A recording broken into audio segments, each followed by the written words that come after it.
하나님 말씀을 보도록 하겠습니다. 오늘은 예수님의 행적을 한 주 쉬고 에스더서를 잠시 이렇게 생각해보는 시간을 갖도록 하겠습니다. 에스더 4장 7절에서 17절까지 말씀. 에스더 4장 7절에서 17절까지 말씀입니다. 한 절씩 교독하시겠습니다. 제가 먼저 읽겠습니다. 모르드게가 자기가 당한 모든 일과 하만이 유다인을 멸하려고 왕의 금고에 바치기로 한 은의 정확한 액수를 하닥에게 말하고 궁에서 내린 조서 초본을 하닥에게 주어 에스더에게 보여 알게 하고 또 그에게 부탁하여 왕에게 나아가서 그 앞에 자기 민족을 위하여 간절히 구하라 하니 하닥이 돌아와 모르드게의 말을 에스더에게 알림해 에스더가 하닥에게 이르되 너는 모르드게에게 전하기를 왕의 신하들과 왕의 각 지방 백성들이 다 알거니와 남녀를 막론하고 부름을 받지 아니하고 안뜰에 들어가서 왕에게 나가면 오직 죽이는 법이요 왕이 그 자에게 금규를 내밀어야 살 것이라. 이제 내가 부름을 입어 왕에게 나가지 못한 지가 이미 30일이라 하라 하니라. 모르드게가 그를 시켜 에스더에게 회답하되 너는 왕궁에 있으니 모든 유다인 중에 홀로 목숨을 건지리라 생각하지 말라. 말미암아 노임과 구원을 얻으려니와 너와 내 아버지 집은 멸망하리라. 내가 왕후의 자리를 얻은 것이 이때를 위함이 아닌지 누가 알겠느냐 하니 에스더가 모르드게에게 회답하여 이르되 수산에 있는 유다인을 다 모으고 나를 위하여 금식하되 밤낮 3일을 먹지도 말고 마시지도 마소서. 나도 나의 시녀와 더불어 이렇게 금식한 후에 규례를 어기고 왕에 나아가리니 죽으면 죽으리다 하니라. 함께 읽겠습니다. 모르드게가 가서 에스더가 명령한 대로 다 행하니라. 아멘. 지난 주일날 식사를 하고 로비에서 성도들과 이런저런 대화를 하던 중에 에스더에 대한 이야기가 잠시 나왔습니다. 그리고 이야기를 나누면서 성도들이 에스더에 대해서 바르게 이해하지 못하고 있구나라는 생각을 하게 되었고, 그래서 에스더서에 대해서 한번 설교를 해야 되겠다 이런 생각들을 했습니다. 그리고 그렇죠. 길게 미룰 필요 없이 그냥 바로 주일에 하자 이런 생각들을 하고 말씀을 준비했습니다. 물론 여러분들이 수요 모임 때 다 이렇게 참석했더라면 오늘 이렇게 에스더서를 다시 설교하는 일은 없었을 것입니다. 수요 모임 때 성경을 이렇게 전체적으로 이렇게 보면서 에스더서를 어떻게 봐야 될 것인가 이렇게 제가 말씀을 드린 적이 있거든요. 그래서 들으신 분들은 이미 다 알고 있는 내용일 겁니다. 그래서 그렇지만 그죠. 오늘 다시 한번 복습한다라는 생각들을 가지고 이렇게 들어주시면 이렇게 감사하겠습니다. 그럼 에스더에 기록된 내용은요. 아하수에로라는 왕이 페르시아를 다스리던 때에 있었던 내용들입니다. 아하수에로 여러분 잘 모르시지만 그렇죠? 영화 300에 나오는 그 왕이 아하수에로입니다. 그렇죠. 근육질의 그 남자, 그렇죠.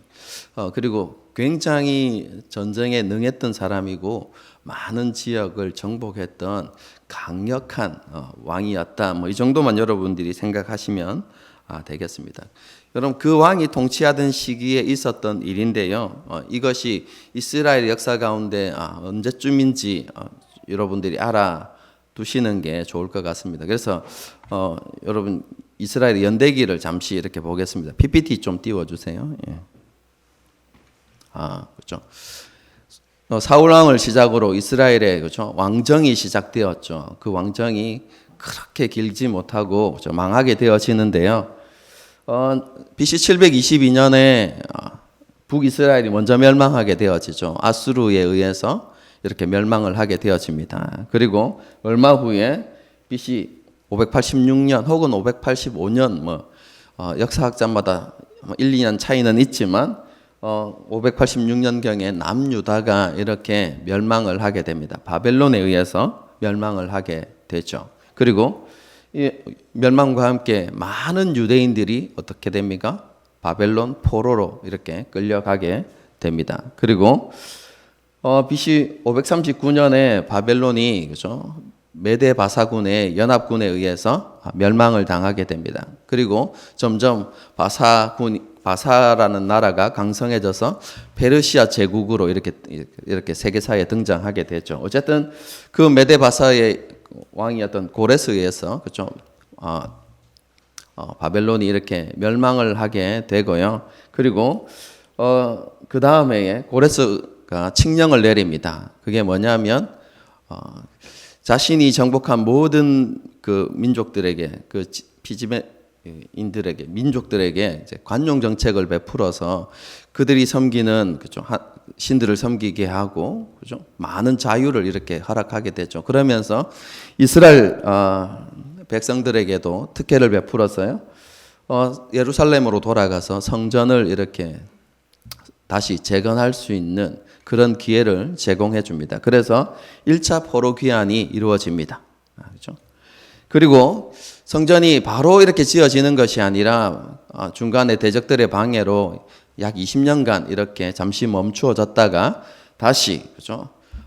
선지자들이 일어나고 또 이렇게 하나님의 말씀이 선포되어지면서 힘을 내어서 성전을 이렇게 다시 재건하기 시작하죠. 그리고 BC 515년에 성전이 이제 재건되어집니다. 그리고 난 다음에 그죠?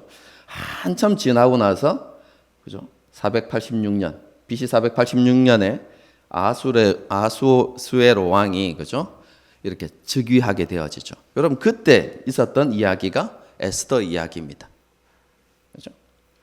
우리는 그죠? 에스라, 느헤미야, 에스더 이렇게 나오니까 에스더의 이야기가 가장 마지막에 있었던 것 아닌가 뭐 이렇게 생각할 수도 있지만 그런 것이 아니고요. 이 성전 완공과 그죠? 에스라서가 기록되어지는 포로 귀환, 2차 포로 귀환 사이에 있었던 이야기다라고 이렇게 보시면 되겠습니다. 그리고 3차 포로 귀환도 나중에 아닥사스다에 의해서 이렇게 이루어지게 됐죠. 그래서 여러분들이 에스더는 언제 일어난 일이라고요?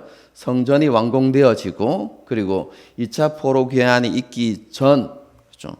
매우 강력한 왕이 다스리던 페르시아를 다스리던 그때에 있었던 이야기 이렇게 생각하시면 되겠습니다. 그렇죠? 여러분 이제 이거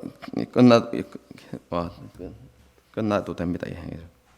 그럼 바벨론에서 이제 포로 생활을 마치고 1차 포로 귀환한 이스라엘 백성들이 그렇죠? 성전을 재건하기 시작했고 물론 그 공사가 그렇죠? 기초만 놓고 이렇게 중단되어지지만 어쨌든 간에 여러분 성전을 재건하기 위해서 노력하고 그리고 하나님 앞에서 온전하게 드리지 못했던 그런 제사 제도를 이렇게 바르게 세우기 위해서 그리고 이스라엘의 회복을 위해서 많은 노력을 기울였습니다. 여러분 그러한 그때에 그렇죠? 바벨론에는 여전히 약속의 땅 가나안으로 돌아가지 않았던 많은 유대인들이 있었습니다. 그렇죠? 에스더서는요 이렇게 약속의 땅인 가나안으로 돌아가지 않고 여전히 그렇죠? 그 페르시아 지역 옛날에는 바벨론 땅이죠. 여러분 거기에 머물러 살고 있었던 그 유대인들에게 일어난 사건을 기록하고 있는 것이 바로 에스더다. 뭐 이렇게 여러분이 아시면 되겠습니다. 그럼 그 중심 인물은 그렇죠? 물론 우리가 제일 잘 알고 있는 에스더 그리고 에스더의 보호자였던 모르드게 이 두 사람이 핵심 인물이다 이렇게 아시면 되고요. 그렇죠? 그 이야기가 아까도 말씀드렸지만 성전 재건과 그렇죠? 재건의 완성과 2차 포로 귀환 그 사이에 일어난 일이다 이렇게 여러분들이 이해하시면 되겠습니다. 여러분 다 대충 내용들을 다 아시기 때문에 자세히는 설명 안 드리고 그냥 개괄적으로 전체적인 내용이 어떤 내용인지 제가 간략하게 여러분에게 말씀드리겠습니다. 그렇죠? 아하수에로 왕이 대단히 위대한 왕이라고 이야기했죠. 영하 300에 나오는. 그래서 크세르크세스. 여러분들이 그런 왕을 이렇게 검색해 보시면, 인터넷에 검색해 보시면 잘 나옵니다. 그렇죠? 여러분, 그가 페르시아 제국을 이렇게 다스리면서 점점 더 부강해지고 많은 나라를 정복한 이후에 자신의 그 권세와 부를 자랑하기 위해서 큰 연회를 이렇게 배설합니다. 그리고 전국에 있는 신하들을 다 이렇게 초대하죠. 그러면서 자기의 부귀영화를 이렇게 막 드러내고 자랑하는 그런 시간들을 가지게 됩니다. 그러면서 잔치가 점점점 무르익어 갈 때쯤 흥에 겨워가지고 왕후 와스디를 이렇게 부르죠. 성경을 보게 되어지면 그의 용모가 매우 출중했다 이렇게 되어 있어요. 그래서 자기 부인의 아름다움을 사람들에게 보여주기 위해서 흥에 취해가지고 오라고 이렇게 이야기하는데 와스디가 기분 나쁘다고 안 가게 되죠. 그래서 왕이 크게 분노하고 그래서 신하들과 상의해서 왕후 와스디를 폐위시킵니다. 그 이후에 그렇죠.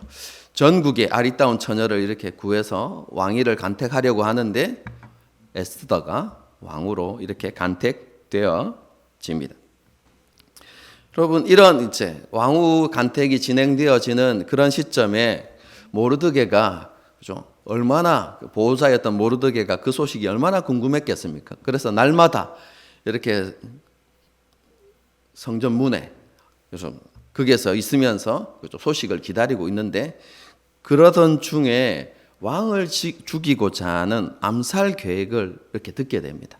그래서 자신의 이름으로 이것을 고발하게 되어지고 그것을 통해서 이제 암살 음모가 이렇게 다 밝혀지는 그런 일들이 일어나죠. 여러분, 그런데 특이하게 그런 일들을 했음에도 불구하고 모르드게에게 즉시 상이 내려지지 않습니다. 그냥 아무런 일 없이 넘어가게 되죠. 그럼 그 이후에 이 아수에로가 하만이라는 사람을 그 페르시아에서 높은 자리에 이렇게 앉히게 됩니다. 여러분, 그런데 모르드게가 하만에 대해서 불만이 있었고 또 자신이 공을 세웠음에도 불구하고 자기에게 아무런 보상이 돌아오지 않은 것에 대해서 불만을 가졌는지 모르겠지만 어쨌든 하만을 탐탁치 않게 여기고 그가 지나갈 때 원래 고위관직이 지나가면 어떻게 합니까? 백성들이 그 앞에 무릎을 꿇고 절하고 인사하고 이렇게 하는데요. 이 모르드게가 그렇게 하지 않았던 것입니다. 그 일로 인해서 하만이 앙심을 품고 모르드게를 죽이기로 이렇게 결심을 하는데요. 모르드게만 죽이는 것이 합당치 않다라고 생각하면서 그의 민족들까지 다 죽이겠다라는 계획을 세우고 왕에게 많은 돈을 갖다 바치고 그죠? 왕을 위협하는 민족들이 있습니다. 그들을 제거해야 됩니다. 이렇게 설득을 해서 조서를 받아내죠. 유대인들을 어느 날에 그렇죠? 죽이도록 이렇게 조서를 받아냅니다. 그럼 이 사실이 이제 모르드게에게 알려지고 모르드게가 어떻게 합니까? 그 하만의 계획을 에스더에게 알리면서 이렇게 이야기하죠. 왕에게 나가서 우리 민족을 위해서 간절히 간청해라. 우리를 좀 살려달라고 그렇게 간청해라 라고 이렇게 이야기하죠. 그런데 우리가 읽었던 본문처럼 왕의 부름 없이 나가면 그렇죠. 그 당시에는 왕 앞에 나가는 것이 굉장히 엄격했습니다. 왜냐하면 암살 기도가 언제든지 일어날 수 있기 때문에 부름을 받아야 나갈 수 있는 것이거든요. 그래서 그렇지 않고 나가면 왕이 외면하면 죽게 되는 것이 이 나라의 법이다라고 이렇게 이야기하면서 내가 나가지 못한 지 왕 앞에 가지 못한 지 30일이나 되었다 이렇게 이야기하죠. 하지만 그렇죠. 너만 살 수 있다고 생각하지 마라. 우리 민족이 이렇게 다 죽을 수도 있고 그리고 너도 그 환난 가운데 피하지 못할 수도 있다. 이렇게 이제 이런 식으로 이야기를 할 때 모르드게 그렇게 이야기할 때 에스더가 그러면 한번 나가 보겠습니다라고 이렇게 이야기하고 왕 앞에 나가게 되죠. 여러분, 그리고 왕이 그죠 어떻게 합니까? 마음을 움직여서 금호를 내밉니다. 금규를 내밀어서 살게 되어지고 왕이 그러면서 내게 원하는 게 무엇이냐 이렇게 물어보죠. 여러분 그런데 바로 대답하지 않고 정말로 좋은 기회를 얻기 위해서 그죠? 잔치를 배설하고 왕과 하만을 초대합니다. 그 이후에 잔치 이후에 제가 왕에게 이렇게 말씀을 드리겠습니다라고 이렇게 이야기하죠. 여러분 그렇게 하고 난 다음에 그날 밤에 어떤 일이 있냐면요. 하만이 너무 괘씸해서 그죠? 모르드게를 달아 죽이기 위해서 그죠? 나무를 하나, 기둥을 하나 세우죠. 그죠? 그리고 그날 밤에 똑같은 그죠? 그날 밤에 왕에게 일어난 일은 왕이 잠을 자려고 이렇게 누웠는데 잠이 오지 않는 겁니다. 여러분 그래서 신하들을 시켜가지고 왕궁 일기를 가져오라라고 이렇게 이야기하고 여러분 그래서 왕궁 일기를 이렇게 쭉 듣는 가운데 모르드게가 자신의 암살 기도를 막은 그 내용이 기록되어져 있는 것이죠. 그래서 왕이 이렇게 묻습니다. 그에게 어떤 보상을 내렸느냐라고 이야기할 때 아무런 보상도 내리지 않았습니다. 라고 이야기하니까 급히 하만을 이렇게 부르죠. 부르고 어떻게 이야기합니까? 내가 높이고 싶은 사람이 있는데 어떻게 하면 좋겠느냐라고 이야기하니까 하만이 이 왕이 나를 높이려고 하는 거구나. 왕후의 잔치에도 다른 신하는 초대하지 않고 왕과 오직 자신만을 이렇게 초대했는데 왕도 나를 이렇게 높이려고 하는 거구나 이렇게 생각하면서 자기가 생각하는 그 한계 안에서 그죠? 안에서 가장 높아질 수 있는 상황을 이야기합니다. 왕의 왕관을 벗어서 그에게 씌우고 왕의 의복을 그에게 입히고 왕이 타는 말에 그 사람을 태워서 그리고 이 나라에서 가장 높은 신하가 그 말을 끌고 다니면서 왕이 높이고자 하는 사람에게는 왕이 이렇게 한다라고 외치게 하소서 이렇게 이야기한 거죠. 그때 왕이 뭐라고 이야기합니까? 그러면 네가 그죠? 가서 그렇게 해라 이렇게 이야기하죠.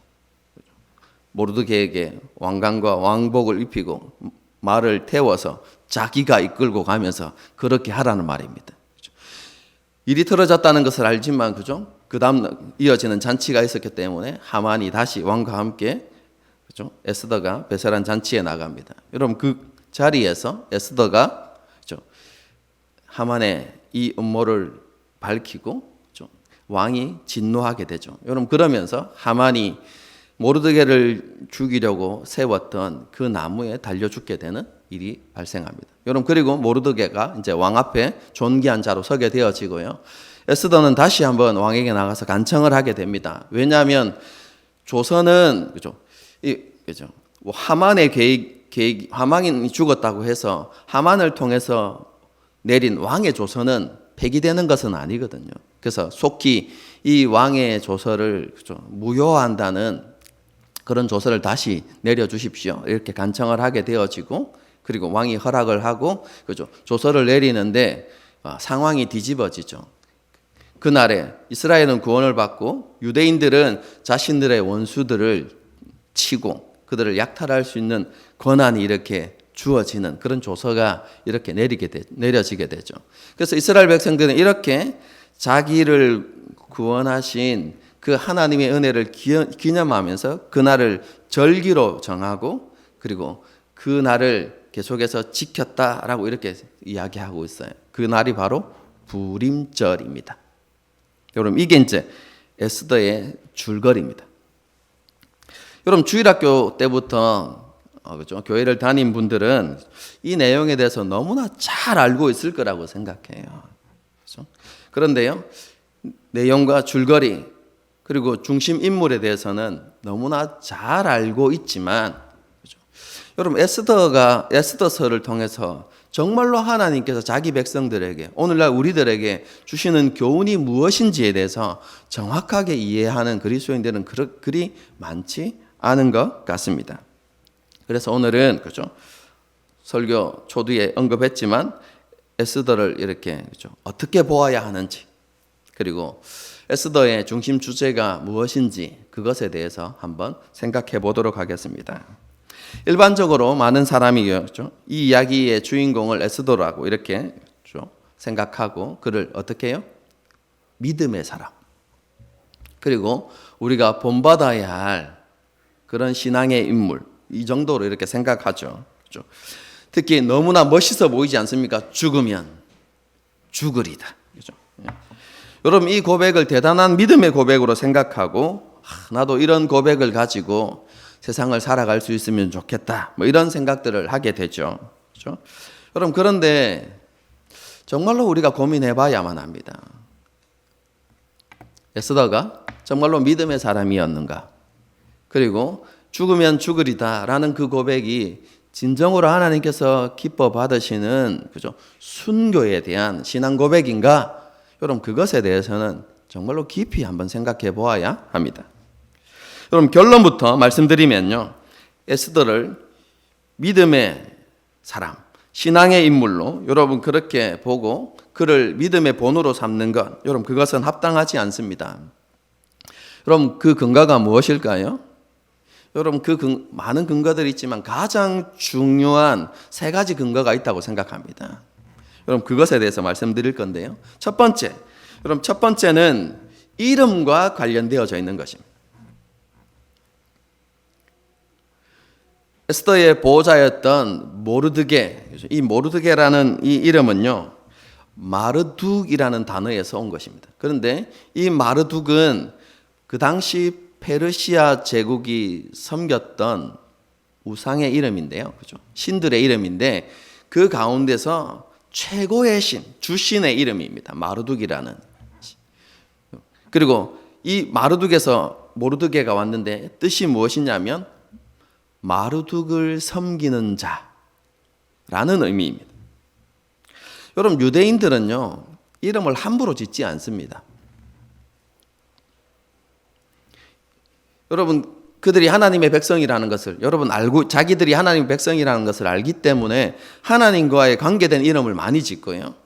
그래서 이름에 엘이라는 단어가 참 많이 들어갑니다. 다니엘, 하사엘, 여러분 이렇게 엘이 이제 하나님이라는 뜻인데요, 그죠? 하나님이란 이름을 많이 넣습니다. 하나님과 관계되어져 있다는 것이죠. 여러분 그리고 때로는 그죠? 자신의 부모의 신앙 고백을 아이의 이름에 이렇게 담는 경우가 많습니다.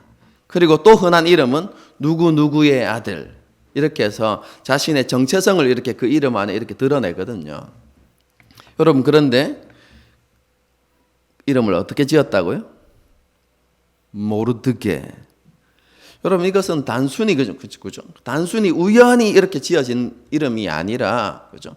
그 사람의 정체성 혹은 그 사람의 특성이 그 이름에 담겨 있다 이렇게 보아야 하는 것이죠.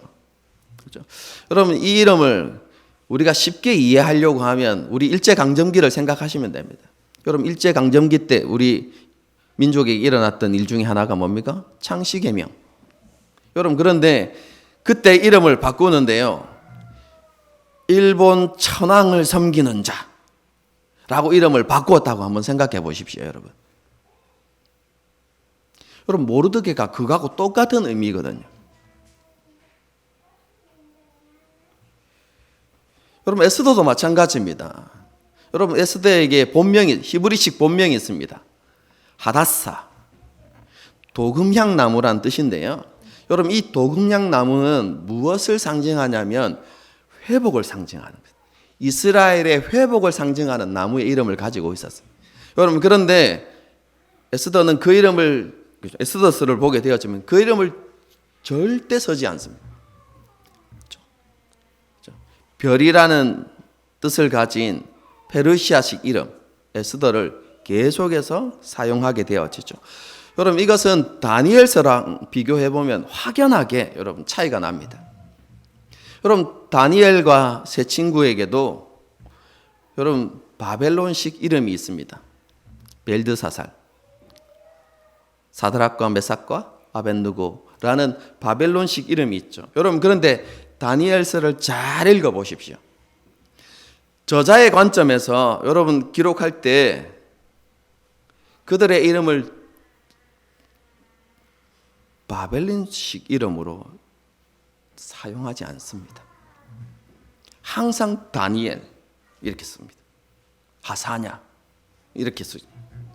여러분 이렇게 늘 히브리식으로 쓰고요. 언제 그 이름이 불리냐면 이방인들이 혹은 그 이방의 왕들이 그들을 부를 때 벨드사사라, 사드락과 메삭과 아벤느고야 이렇게 부르지 스스로를 자신의 이름을 그렇게 밝히거나, 그렇죠?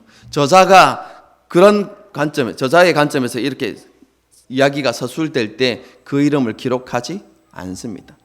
무엇을 의미하냐면 그들이 이방 땅 가운데서도 살았지만 뭘 잃어버리지 않고 하나님의 백성으로서의 정체성을 잃어버리지 않고 그곳에서 끝까지 믿음을 지키는 삶을 살았다는 것을 이름을 통해서 보여주는 것이죠.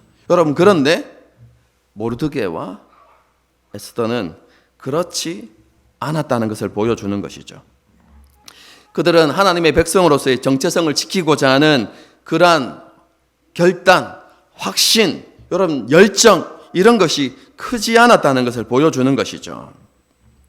특히 왕후가 되는 일에 있어서 자신을 유대인이라고 밝히는 것은 큰 장애가 될 거라고 생각하고 모르드게가 뭘 요구합니까? 너의 출신을 밝히지 마라, 이렇게 이야기하죠. 하나님의 백성, 유대인으로서의 정체성을, 그죠? 철저하게 감추고, 그죠? 그렇게 살아갔던 그들의 모습을 에스더서에서 이렇게 볼 수 있습니다. 그럼 두 번째 근거는 무엇입니까? 이스라엘의 역사적 상황과 관련되어져 있는데요. 앞에서도 언급했듯이, 그죠? 여러분, 그 당시 이스라엘 백성들, 유대인들이 어떤 상황이었습니까?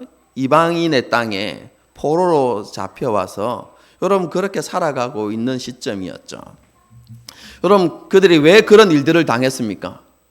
여러분, 그것이 우연히 일어난 일들이 아니라 하나님의 말씀에 이미 기록되어져 있죠. 너희가 하나님을 버리고 하나님의 율법을 지키지 아니하고 불순종할 때 내가 너희에게 진노하고 너희에게 심판을 내려서 너희가 끝까지 돌이키지 않으면 너희가 이방 땅에서 포로되어서 그런 비참한 삶을 살게 될 것이라는 말씀이 이미 기록되어져 있습니다. 레위기 말씀 가운데, 신명기 말씀 가운데, 여러분 약속의 말씀 가운데 그것이 기록되어져 있죠.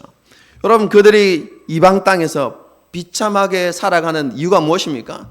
여러분, 그들이 하나님을 온전히 섬기지 않았기 때문입니다. 그들의 불신앙 때문이었던 것이죠. 여러분, 그렇기 때문에 그들 마음 가운데, 여러분 그 땅을 살아가는 사람들 가운데 자신의 죄악들을 깨달은 사람들, 이 모든 삶이 우리의 죄악 때문이구나 라고 생각하는 사람들은, 그죠? 그리고 하나님을 경외하는 사람들은 여러분 무엇을 갈망하면서 살아갈까요? 자신의 죄를 돌이키면서 하나님 우리에게 예레미야에게 예레미야 선지자를 통해서 약속하신 회복의 은혜를 주십시오. 다시 우리가 예루살렘으로 돌아갈 수 있는 그 은혜를 하나님 허락해 주십시오 라는 여러분 그런 소망들을 가지고 기도하면서 살았겠죠. 여러분, 그리고 하나님께서 은혜로 1차 포로 귀환이 이루어지게 하셨을 때 여러분 하나님을 경외함으로 그때를 기다리면서 여러분 하나님 앞에서 살았던 사람들 어떻게 반응했을까요? 드디어 하나님께서 우리에게 은혜를 베풀어 주시는구나, 우리에게 회복의 기회를 주시는구나 라고 생각하면서 여러분, 그렇죠? 예루살렘으로 돌아갔겠죠. 여러분, 그런데요, 그러한 사람들이 극소수였다는 사실입니다. 1차 포로 귀환 때 돌아간 숫자가요 약 42,000명 정도밖에 되지 않습니다. 가문으로 따지면 18개 가문밖에 되지 않아요. 여전히 바벨론 땅, 페르시아 땅에 머물렀던 그 숫자에 비하면 너무나 지극히 적은 숫자죠. 여러분, 나머지 사람들은 어떤 사람들이었습니까? 그렇죠? 자신의 신세를, 그렇죠? 한탄하면서 그럼 그냥 그곳에 정착하면서 이곳에서 잘 살아보자, 그렇죠? 라고 생각했던 사람들, 그렇죠? 하나님께 주신 은혜와 하나님의 뜻보다는 일신의 안위를 더 중요하게 생각했던 사람들, 그래서 오랜 세월 동안 자신들이 일구어 놓았던 여러분 그 삶의 터전을 포기할 수 없었던 여러분 그런 사람들이 바로 어떤 사람들입니까? 바벨론 땅에 남아 있었던 사람들, 페르시아 땅에 남아 있었던 그런 사람들인 것이죠. 에스더와 모르드게도 그런 사람들 중에 하나였고, 심지어는 이들에게는 예루살렘으로 돌아갈 마음이 1도 없는 것이죠. 뭐 하려고 하고 있어요? 왕후가 되려고 하고 있는 것이죠. 그럼 그것은 그들이 그 포로기한, 그 하나님 주신 그 포로기한과 이스라엘의 회복에 대하여서 큰 관심이 없었다는 것을 분명하게 보여주는 증거이죠. 여러분, 마지막 세 번째가 가장 중요하고 확실한 증거인데요. 그렇죠? 여러분, 이 두 사람이 하나님의 율법을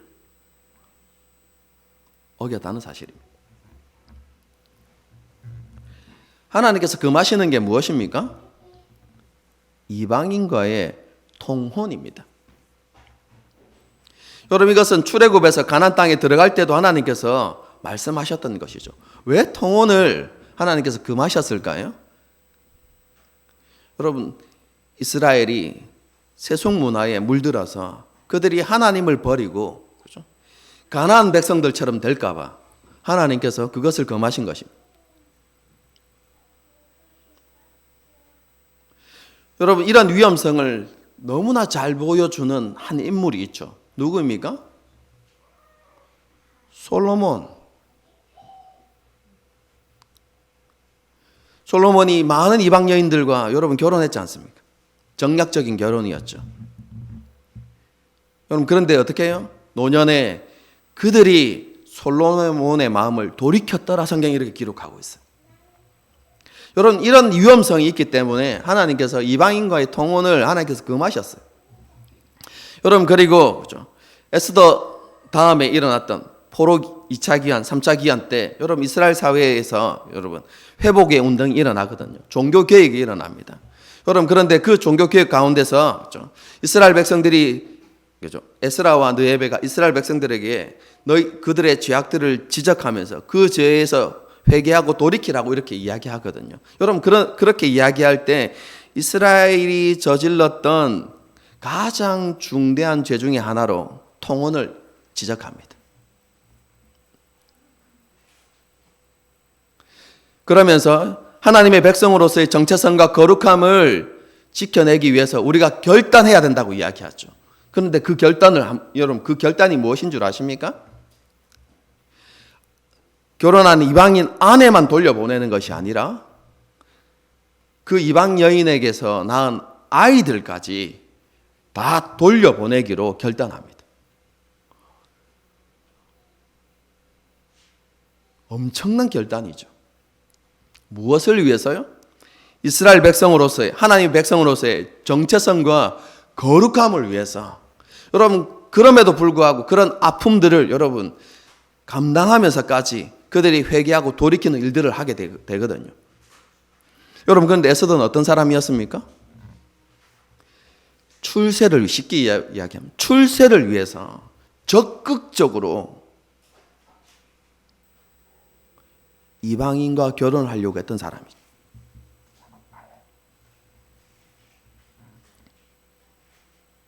하나님의 율법에 순종하는 것보다 그렇죠? 자신의 입신양명을 더 중요하게 생각했던 그 사람들. 여러분, 이것은 그들 마음 가운데 정말로 하나님을 경외하는 믿음이 없었다는 것을 너무나 잘 보여주는 것이죠. 그러면 이제 결론에 가까워지고 있습니다. 에스더가 고백했던 죽으면 죽으리라는 고백은 어떻게 이해해야만 합니까? 저는 그 고백이 대단한 것이긴 하다고 생각합니다, 여러분. 여러분, 누구나 죽음을 결단한다는 것은 쉬운 일이 아니잖아요. 대단한 용기라고 생각합니다. 하지만 이것이 하나님을 기쁘시게 하는 믿음을 지키기 위한 순교를 각오한 것은 전혀 아닙니다, 여러분. 여러분, 이 고백을 하게 되어진 배경이 무엇입니까? 지금 자신과 모르드게 그리고 유대인이 절체절명의 위기에 지금 놓이게 되었죠.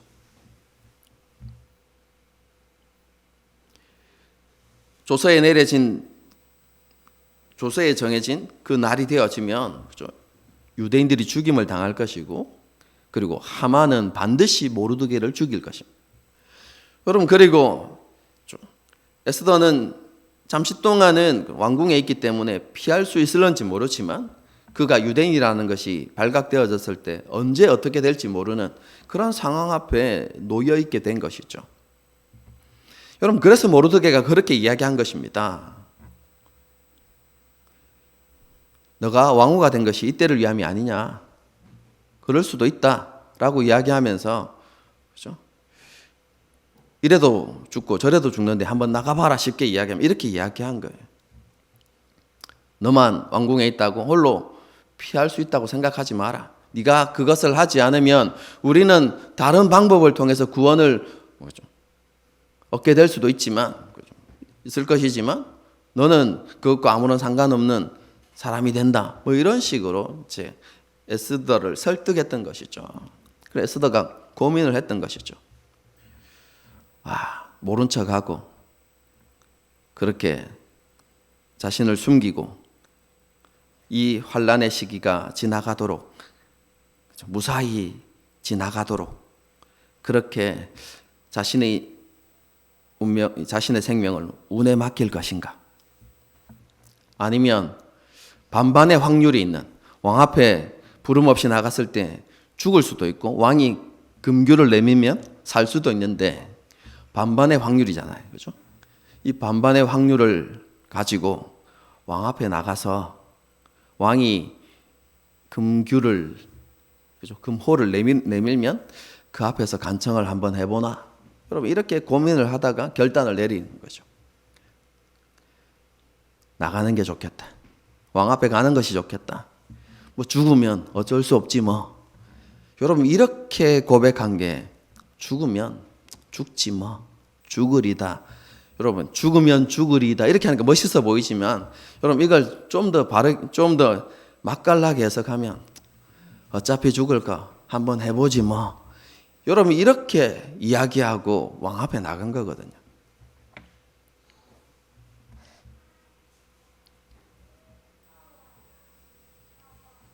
여러분, 이런 상황들, 이런 정황들을 우리가 살펴볼 때 정말로 에스더를 그리스도인들이 본받을 만한 믿음의 사람으로 그렇게 생각할 수 있는가? 전혀 그렇지 않은 것이죠. 여러분, 그렇다면 이 에스더서를 통해서 하나님께서 자기 백성들에게, 그리고 오늘날 우리들에게 주시는 교훈은 도대체 무엇인가?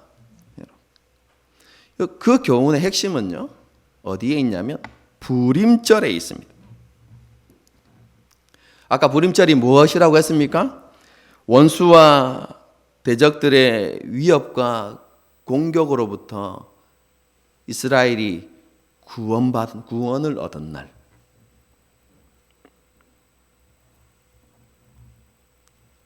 그럼 그것을 기념하여 지키는 절기가 바로 불임절이라고 했죠. 그 구원을 하나님께서 어떻게 이루셨습니까? 여러분, 다시 에스더서를 생각해 보십시오. 이방 땅에 남아있는 그들은 하나님보다, 하나님의 뜻보다, 하나님의 계획보다, 하나님께서 베풀어 주신 그 회복의 은혜보다도 자신의 일신의 안락을 더 중요하게 여기는 사람들이었습니다. 하나님의 뜻을 외면한 채 살아가는 사람들이었죠.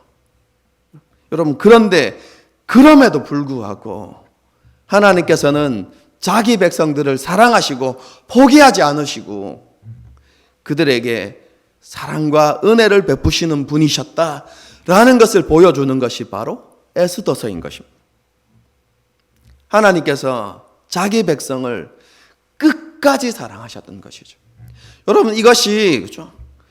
우리에게 가르치는 하나님의 사랑 아닙니까? 여러분, 요한복음에도 똑같은 말씀이 기록되어 있죠.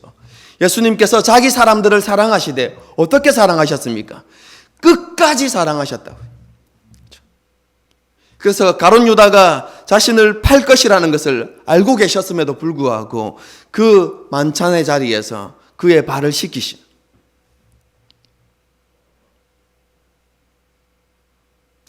그리고 자기 제자들이 예수님을 부인하고 도망할 것을 아셨음에도 불구하고 여전히 그들을 포기하지 아니하시고 끝까지 사랑하셨던 예수님의 모습. 그런 하나님의 사랑을 에스더서가 우리에게 보여주고 있는 것이죠.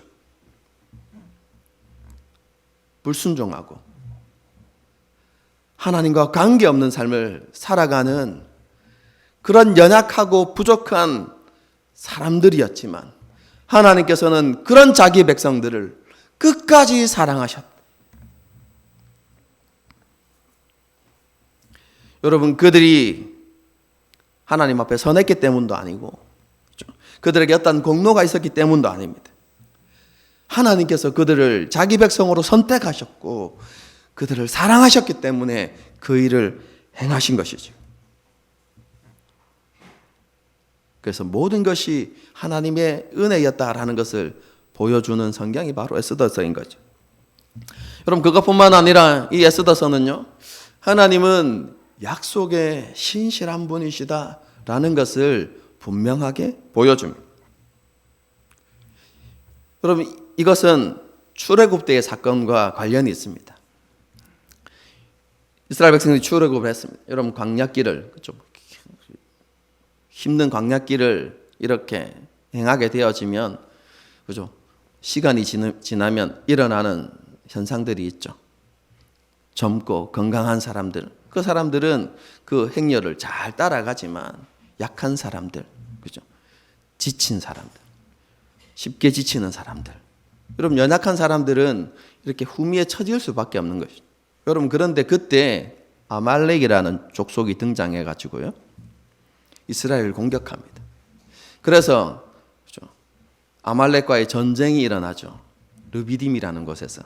여러분, 근데 그때 어떤 일이 있죠? 여러분, 성경을 제발 읽으셔야 됩니다. 제가 이야기하면 그 이야기 하는구나 이렇게 돼야 되는데, 그럼 몇 명이나 그렇게 그 이야기구나 이렇게 생각하는지 잘 모르겠어요. 여러분, 그렇게 전쟁할 때 모세가 산에 올라갑니다. 그리고 모세가 손을 들면 이기고 손을 내리면 지고. 여러분, 그래서 아론과 훌이 그 옆에서 어떻게 합니까? 팔을 받쳐가지고 해가 지도록 여러분 지기까지 여러분 손을 내리지 아니한지라. 여러분, 그래서 결국 이스라엘이 이기는 이야기, 그 전쟁 이야기가 여러분 기록되어 있거든요. 여러분, 그 이야기 뒤에, 그 사건 뒤에 하나님께서 이렇게 선언하십니다.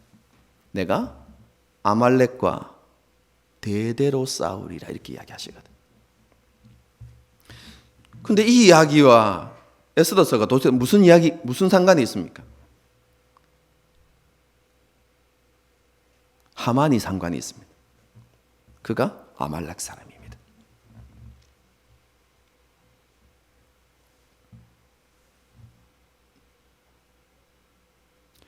여러분, 상징적인 의미가 있죠. 여러분, 아말렉이 이스라엘 백성들을 멸절시키려고 하고 있습니다. 여러분, 그런데 여러분, 여러분 바벨론 페르시아 땅에서 살아가는 사람들이 어떤 사람들입니까? 포로로 이끌려왔어. 고난의 삶을 살아가고, 여러분 멸시와 천대를 받으면서, 그렇죠? 이방인들로부터 여러분 그렇게 힘들고 아픔 가운데서 살아가고 있는 그 이스라엘 백성들을 어떻게 하고 있습니까? 멸절시키려고 하고 있죠. 여러분, 출애굽과 너무나 비슷한 상황이 일어나고 있는 것입니다. 그런데 그때 누가 일어나십니까? 이스라엘의 하나님. 자기 백성을 사랑하시는 하나님께서 일어나셔서 그와 싸우시는 것이죠. 내가 아말렉과 대대로 싸우겠다라고 말씀하신 그 약속의 말씀이 여러분 그 위기의 현장 가운데 지금 나타나고 지켜지고 있는 것이죠.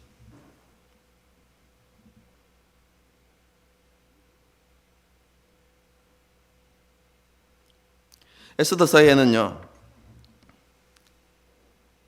하나님의 이름이 단 한 번도 언급되지 않지만 이렇게 하나님께서는 자기 약속을 신실하게 지키시고 사랑하시는 이스라엘 백성들을 위해서, 그들의 구원과 승리를 위해서 모든 것을 주관하시고 다스리시는 하나님의 모습이 그곳에 기록되어져 있습니다. 여러분, 그래서 이 에스더서가 정경이 될 수 있는 것입니다.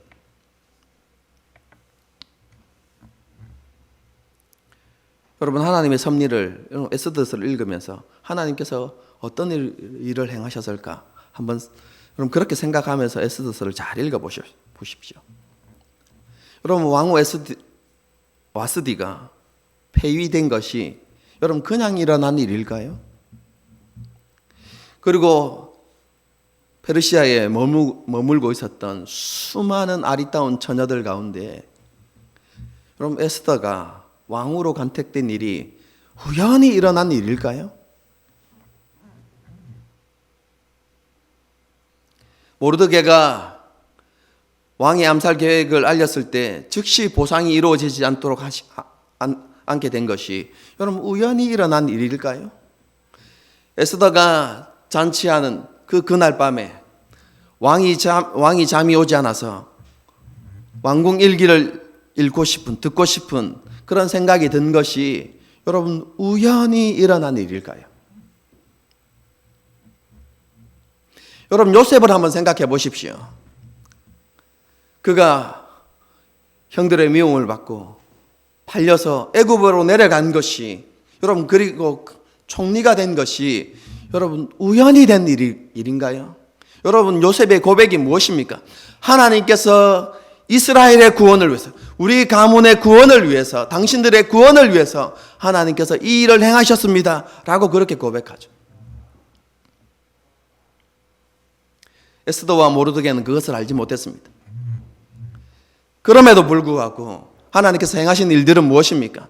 하나님께서 그 모든 역사들을 다 움직여서 하나님께서 구원의 때를 준비해 가신 것이죠. 이스라엘에게 참된 승리와 회복을 주시기 위해서. 여러분 하나님께서 그 일을 행하신 것입니다. 여러분 에스더서는 그걸 우리에게 보여주고 있는 것이죠.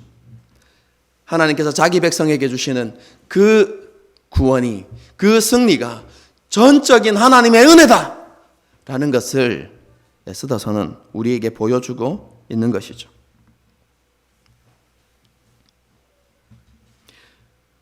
그 하나님께서 지금도 저와 여러분의 삶을 그렇게 인도하고 계십니다.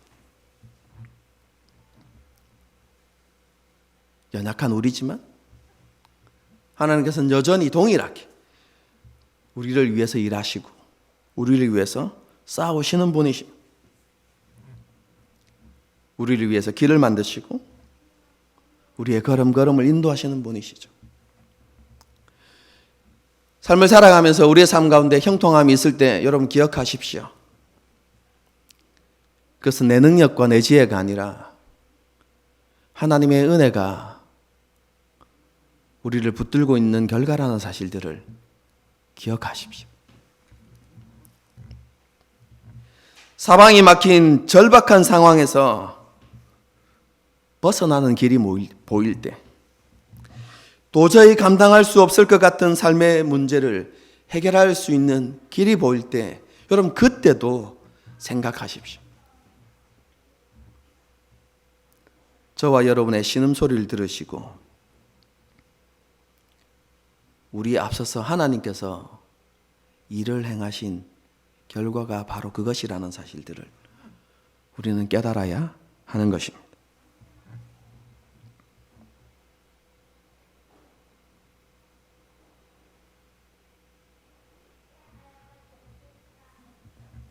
하나님께서 이렇게 일하시는 이유는요,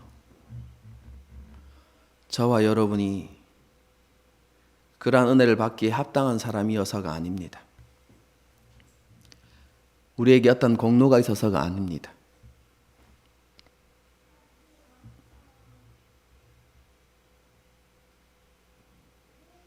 하나님께서 저와 여러분을 선택하셨고 사랑하시기 때문에 그렇게 행하시는 것입니다. 여러분 그런데요, 적용을 여기에서만 끝내면 안 됩니다.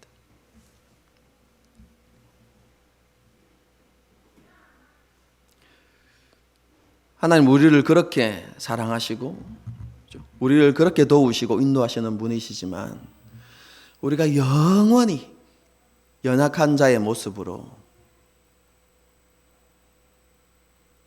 믿음 없는 자의 모습으로 그렇게 살아가는 것을 원치 않으십니다. 하나님이 정말로 우리에게 원하시는 모습은요,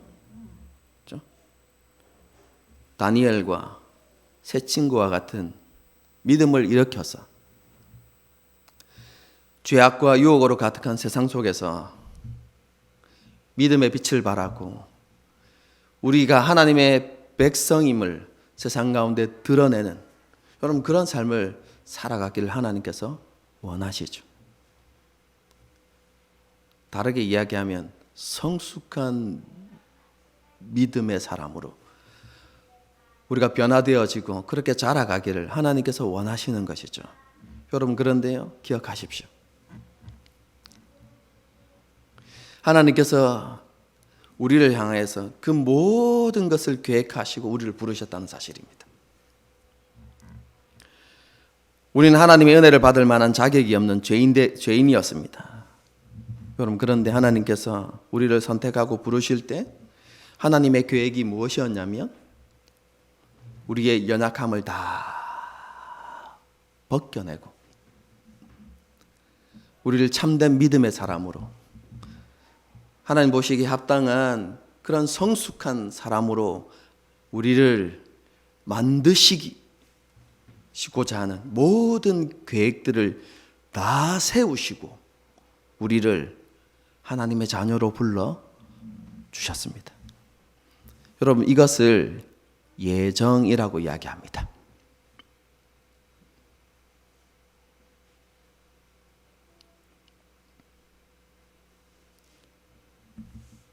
로마서 8장에 있는 내용입니다. 그리고 이렇게 이야기하죠. 하나님을 사랑하는 자, 곧 그 뜻대로 부르심을 입은 모든 자들에게는 모든 것이 어떻게 해요? 합력하여 선을 이루니. 여러분 그 선이 무엇이냐면 우리를 향한 하나님의 예정하심을 이루신다는 것입니다. 우리를 믿음의 사람으로 하나님 보시기에 온전한 사람으로 세우실 그 일들을 모든 것을 합력하여서 이루시는 분이시다 라고 우리에게 약속하고 있습니다. 여러분 이것이 우리에게 주어진 약속입니다. 그런데 에스더서는 뭘 이야기한다고요? 하나님은 약속에 신실하신 분이십니다. 그러므로 우리를 향한 이 약속도 하나님께서 능히 이루실 것입니다. 그리고 반드시 이루실 것입니다. 그럼 이런 소망들을 가지고요, 지금의 연약한 나의 모습에 실망하거나 낙심하거나 혹은 포기하지 말고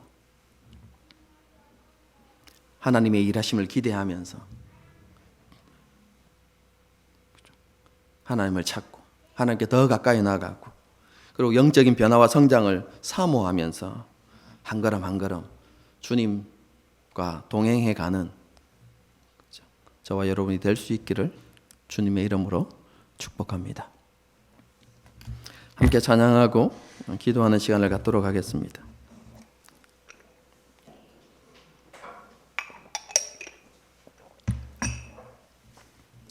에스더서 좀 그래도 대충은 이해하셨죠? 여러분 설교 때 언급은 안 했지만요, 성경 읽을 때 정말로 조심해야 됩니다. 왜 우리가 에스더서에 대한 잘못된 이해를 갖게 되어지냐면 자꾸 인물 중심으로 성경을 읽으려고 하기 때문에 그래요. 사람 중심으로. 그럼 성경은 인물 중심으로 읽는 것이 아니라 하나님 중심으로 읽어야 돼요. 그렇게 우리의 관점이 바뀌기 시작할 때 여러분 그런 잘못된 오류를 극복하고 점점 더 하나님께서 원하시는 바른 이해로 이렇게 나아갈 수 있는 것이죠. 어쨌든 간에 여러분들이 그런 관점을 가지기 위해서 성경 공부 때도 나오셔서 배우시고, 그렇죠? 또 스스로도 그렇게 큐티나 통독을 해보려고 노력하시고, 여러분 그렇게 하셔야만 하는 것입니다. 함께 찬양하는데요, 그렇죠? 나의 힘이 되신 여호와여, 이 찬양을 함께 부를 텐데요. 오늘 설교 제목 보셨습니까? 불임절, 이스라엘의 구원 되신 하나님, 우리의 구원 되신 하나님, 날마다 우리의 삶의 구원을 이루어 가시는 하나님. 그 하나님을 우리가 바라보면서 그렇습니다. 하나님이 나의 구원이십니다.